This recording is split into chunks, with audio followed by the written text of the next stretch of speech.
Hello, it's a rather glorious Friday the 16th. I'm FxPlew and I'm back on the airwheel for the market brief. Now, the UK economy has been rather bumping along the bottom for a little while now, where services and manufacturing were weathering the storm well enough for us to post just a small 0.1% contraction in Q3 last year.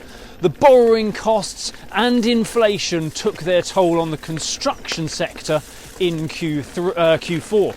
And that dragged Q4 growth down to 0.3% contraction, and that put us in a technical recession. Jeremy Hunt conceded that the technical parameters for a recession had been met.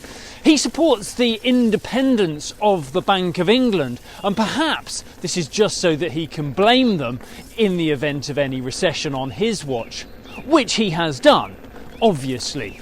Sloopy shoulders, Jeremy Seabom. But we can expect to see a lot more of that kind of blame game, and pressure for rate cuts will likely ramp up. Now there is a recession banner under which to protest. The data will disappoint the Bank of England, no doubt, but we should expect business as usual from them. They were already looking for the right point to cut rates, where a rate cut would not risk reigniting inflation, and slipping into a mild recession is unlikely to change this. Keep calm and carry on, don't they say?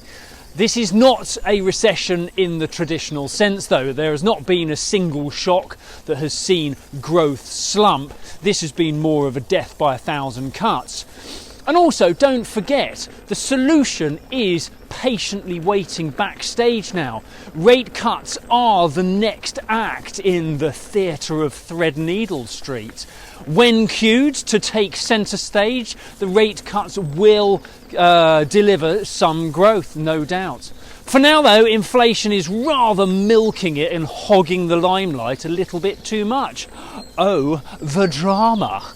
In the market, the dollar index retreated from its recent highs. That pulled back to 104.20 yesterday. This was due to a little profit taking more than any fears about a US recession, and the upward trend does remain, so things will likely kick on again if fresh drivers come into play after the weekend.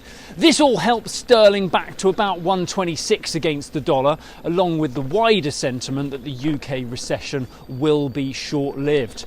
We head towards the weekend from around 125.90 against the dollar, or about 117 against the euro, and euro dollar is around 107.65 on the open. That's it from me. Thanks very much for joining me for another week. Have a great weekend. I'll be back on Monday.